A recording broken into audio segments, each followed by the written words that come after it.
May kaugnayan po sa balitang yan, idinawit sa Panlilinlang ang pangalan ni Pangasinan Governor Ramon Guico III matapos matuklasan na ginagamit ito ng isang Peking Land Transportation Office o LTO upang magmukhang lehitimo ang kanilang iligal na operasyon dyan sa may Malasiqui, Pangasinan.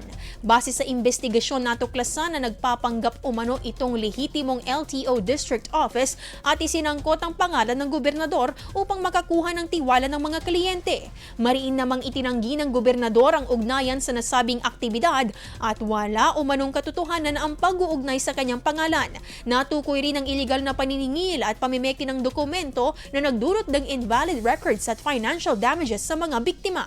Ayon sa ulat, nakatakda ng iharap sa arraignment ang mga sospek habang inihahanda ng LTO, Land Transportation Franchising and Regulatory Board at Bangko Sentral ng Pilipinas ang pagsasampa ng kaukulang kaso. IFM News. IFM News.